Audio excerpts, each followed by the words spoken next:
Bonjour, alors aujourd'hui on va voir combien on peut avoir de carrés consécutifs modulo un nombre premier, P. Par exemple modulo 7, vous voyez vous avez 1 qui est un carré, 2 c'est un carré, c'est le carré de 3, mais 3, ben non, ce n'est pas un carré. Vous voyez, on voit bien qu'il y a une borne. Il y a une borne naturelle, c'est P-1 sur 2, évidemment, on sait que dans Z sur PZ, on va dire étoile, 0 il compte pas, on a P-1 sur 2, P premier impair, on a P-1 sur 2 carré, donc il ne peut pas y avoir P-1 sur 2, plus de P-1 sur 2 carré consécutifs. Donc vous comprenez que là, ce qui est important, et ça c'est typique d'un problème d'arithmétique, c'est qu'on est en train de regarder la distribution, en quelque sorte, des carrés au sein de Z sur PZ étoile. Eh bien, il y a une inégalité meilleure que P-1 sur 2, évidemment, c'est l'inégalité de Polia-Vinogradov. Voilà. In vino, Gradov, veritas. On y va, et on va partir sur les sommes de Gauss. Je me rends compte que, voilà, j'ai jamais parlé de somme de Gauss sur cette chaîne. Eh bien, on va commencer aujourd'hui avec G de A. Donc A, bah, c'est un entier.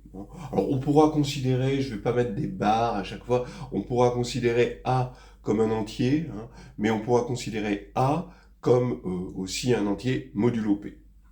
On verra quand ça viendra.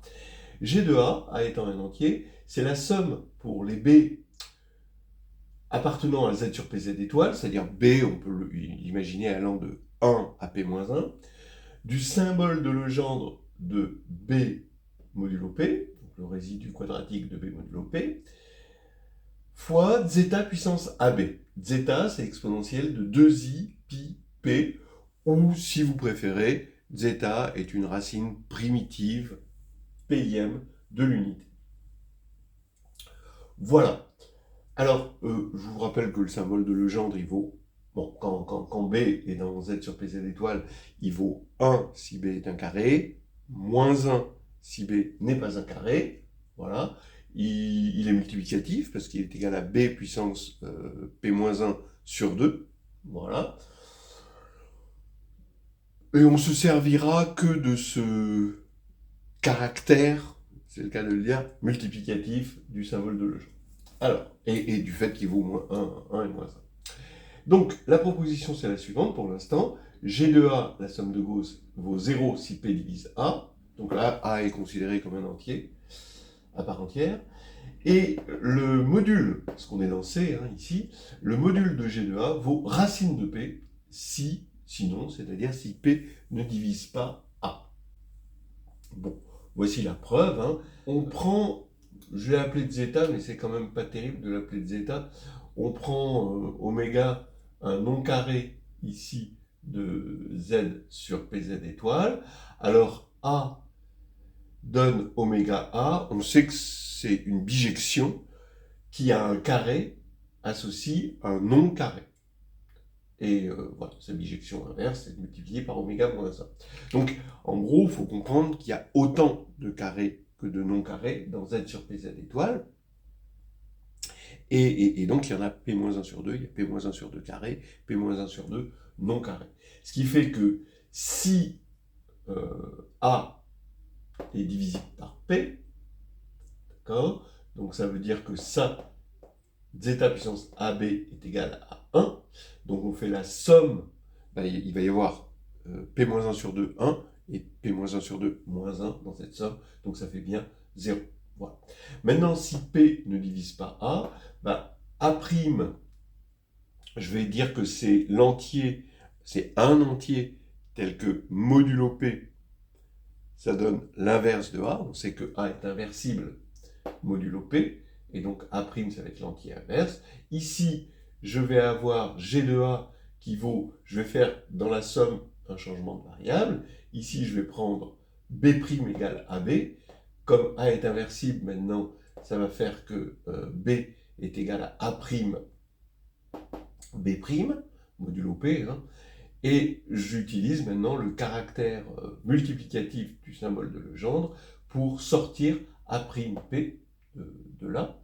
Et là, je reconnais G de 1, ici. Voilà. Donc, ce qui fait que le module de G de A, voilà, est égal, puisque ça c'est plus ou moins 1, au module de G de 1. Bon, pour l'instant, on garde ça. Alors maintenant, on va calculer de deux manières différentes la somme pour A, on va dire allant de 0 à P-1, ici, de G de A fois G de moins 1. Alors, une première manière, c'est de dire, puisque G de A vaut G de 1 fois A'P, ça va faire que je peux sortir, ici, on va avoir G de 1, ici, qu'on peut sortir. Ici, pareil, mais avec moins A', donc on sort ici, encore une fois, G de 1, donc on a G de 1 carré qui sort de là, et il va rester moins, ici plutôt, moins A' carré P, donc encore une fois, on utilise le caractère multiplicatif du symbole de Legendre, on va avoir moins 1 P, et le reste c'est un carré, puisque c'est A' carré, donc ça vaut 1, le symbole de Legendre vaut 1, et à chaque fois on aura moins 1 modulo P fois 1, voilà, ce qui nous fait P moins 1 fois moins 1 P.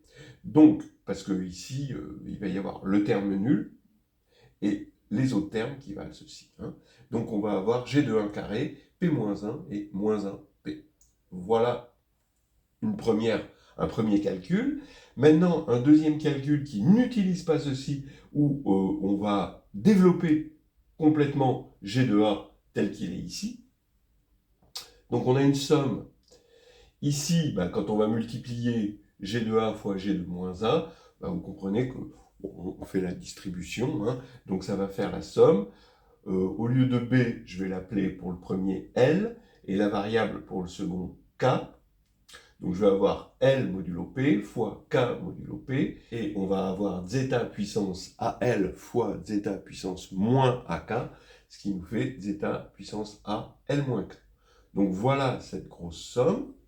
Maintenant, je la réordonne en échangeant ici les sommes. Je vais avoir la somme pour LK dans Z sur PZ étoile. Ici, j'ai réuni L et K, donc LK P, donc toujours le caractère multiplicatif du symbole de Legendre.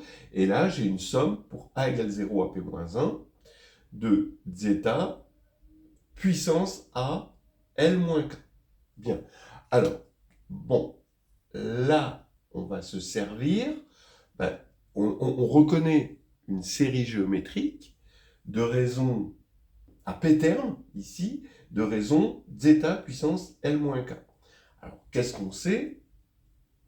On sait que une série géométrique, donc c'est cette étoile ici, si on a oméga puissance n vaut 1, si je regarde la série géométrique des n premiers termes, somme de k égale 0 à n-1 des oméga puissance k, eh bien, si oméga égale 1, ça nous fait une somme de 1, c'est-à-dire n, et si oméga est différent de 1, donc la raison est différente de 1, donc j'ai la formule qui va me donner 1 moins oméga puissance n sur 1 moins oméga, mais 1 moins oméga puissance n, ça fait 0, donc ici, ça fait n fois le symbole de Kronecker, entre oméga et 1. Donc, ça veut dire que ici, ça fait toujours 0, sauf si zeta puissance L moins k égale 1. Et dans ce cas-là, ça fait P. Voilà. Alors, qu'est-ce que ça me donne? Ça me donne que soit L égale K, puisque L et K varient là-dedans, ça fait soit L égale K, dans ce cas-là on a P, soit L différent de K, dans ce cas-là on a 0. Ce qui fait qu'on n'a qu'une seule variable, maintenant L, puisque K se doit d'être égal à L si on veut que ce soit non nul, mais dans ce cas-là on aura L au carré, ici, modulo P, fois forcément P, après cette formule-là, ce qui fait que ici, on a une somme, comme c'est un carré, on n'a que des 1, donc on a P-1 ici, fois P. Voilà. Maintenant, on va comparer les deux formules qu'on a obtenues, ça et ça, et on voit qu'on peut simplifier par P-1, ce qui nous fait G de 1 au carré fois moins 1 modulo P, c'est égal à P. Donc maintenant, je reprends ça, le module de G de A au carré est égal au module de G de 1 au carré, qui est égal à P. Ce qui fait, par simplification, et que ça fait 1 quand on le met au carré. Donc ça fait que le module de G de A, c'est bien racine de P. On y est arrivé, et maintenant, encore plus que quelques petits calculs, vous voyez, avec ces histoires de somme de Gauss, de caractères, de somme, c'est finalement de l'analyse de Fourier discrète. Et vous allez voir que on va avoir des formules qui ressemblent de plus en plus aux formules qu'on a dans l'analyse de Fourier. Hein, vous allez voir ça. Sauf que ce qui est utilisé le plus au lieu de l'intégrale, c'est la somme, puisque c'est discret, et que généralement, c'est cette somme-là qui est utilisée. Hein. C'est finalement du Fourier à bon marché, hein, du Fourier discret. Alors maintenant, on va pouvoir attaquer la distribution des carrés dans Z sur PZ, étoile. On commence par une formule, c'est que K, le symbole de Legendre, modulo P, c'est égal à 1 sur P, somme de AB égale 0 à P-1, de B modulo P, zeta, puissance A, B-K. Zeta, toujours le même, d'accord? Alors, ceux qui auront reconnu une formule d'inversion de Fourier, mais dans son état discret, auront bien raison, d'accord? On a ce 1 sur P qui correspond à une espèce de normalisation. On a souvent des 1 sur 2 pi quand on est dans l'analyse de Fourier. Là, on retrouve la même fonction que d'habitude, mais sur B. Là, on avait une intégrale double, et là, on avait une exponentielle ici de i pi quelque chose avec une convolution. Bien, alors vous reconnaissez ça. C'est la même chose, mais dans un état que je trouve personnellement plus simple, parce que c'est juste des sommes finies. Alors pourquoi c'est vrai cette égalité? On va faire une somme pour b égale 0 à p-1, et on va rentrer, ce qui va nous permettre de rentrer à l'intérieur la somme pour a. Et là, on va avoir toujours pareil, une série géométrique qui est toujours nulle, sauf si la raison est 1, c'est-à-dire sauf si b égale k. Et dans ce cas-là, si b égale k, on va avoir la somme de p éléments, c'est-à-dire on a p. P éléments égaux à 1. Donc on a p. Donc le p se simplifie ici, et il restera juste b égale k, donc kp. Bon, donc, vous voyez que c'est très très simple quand c'est discret. Donc maintenant, bien, on peut réarranger, comme on a ce zeta puissance AB qu'on va retrouver ici, et on va retrouver G de A, et il va rester zeta puissance moins AK. Donc ça fait 1 sur P, somme de A égale 0 à P-1 de G de A. Bon, on peut mettre somme de A égale 1 ici à P-1, d'accord, puisque G de 0, on a vu que ça faisait 0. À P-1 de G de A fois zeta puissance moins AK. Voilà. Donc c'est maintenant qu'on va commencer à étudier cette distribution des carrés. Soit I un ensemble d'entiers consécutifs modulo P. Alors on va prendre n bar, n plus 1 bar, jusqu'à grand n bar. Bon, voilà, suite comme ça, d'entiers consécutifs modulo P. Et on va regarder donc la somme des k modulo P, les résidus quadratiques, quand k parcourt I. Voilà. Et bien, d'après cette formule-là, ça nous fait 1 sur P, somme de A égale 1 à P-1 de G de A, fois la somme, donc je peux échanger ici, par commutativité, de K dans I de zeta puissance moins AK. Alors là, quand on fait un truc comme ça, c'est important, et c'est là où la théorie de Fourier discrète nous aide énormément, c'est qu'on est passé finalement d'une somme partielle à une somme ici complète. Ce qu'on appelle dans la théorie le passage à la somme complète. Voilà. Et c'est ce que nous apporte la formule d'inversion de Fourier discrète. Donc maintenant, avec cette formule, on va pouvoir, parce que ça, vous voyez que ça peut se calculer, parce que là maintenant, comme ils sont consécutifs, les entiers, on va pouvoir calculer la série et la majorée, et donc on va avoir l'inégalité de Polya-Vinogradov, qui dit que la somme pour k dans i des kp est inférieure ou égale à racine de p log de p. Bien, allons-y. Bon, on prend le module, donc bon, évidemment, ça revient à prendre le module ici.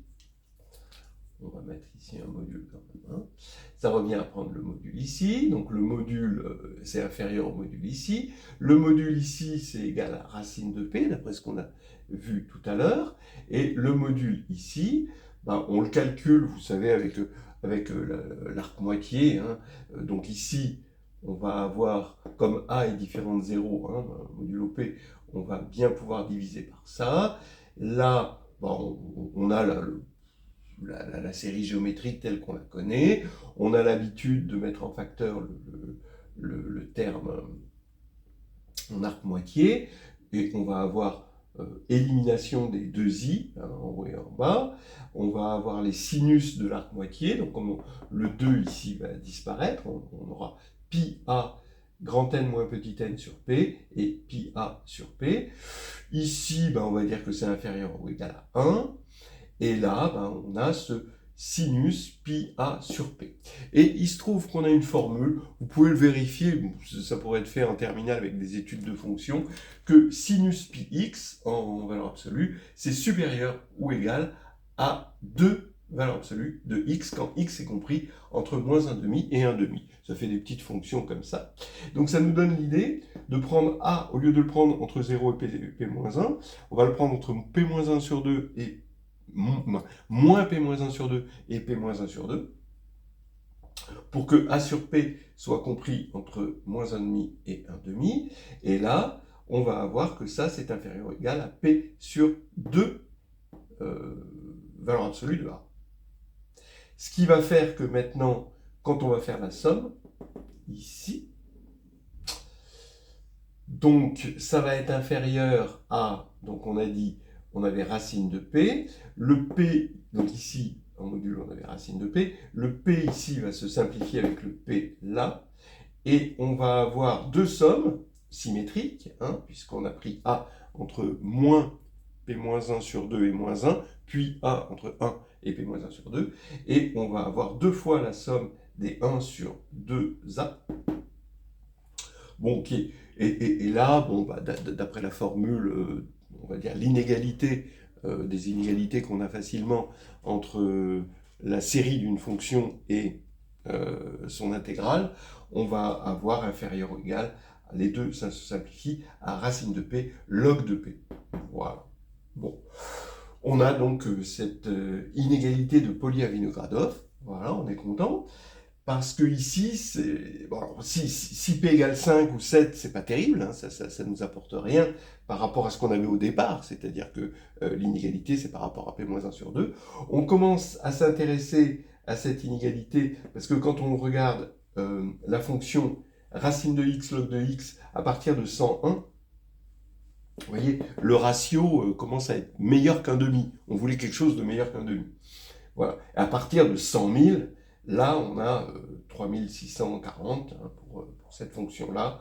Donc là, vous voyez que ça commence à devenir très très intéressant. Ça veut dire que si P est un nombre premier à peu près égal à 100 000, eh bien, de l'ordre de 100 000, on ne peut pas avoir plus de 3640 carrés consécutifs. Ah ouais? Parce que sinon, on aurait ici plus de 3640 ici, hein, puisque on n'aurait que des 1, puisque ce sont des carrés, donc 3640. Et donc on dépasserait, et donc l'inégalité de Polya-Vinogradov nous l'interdit. on a fini.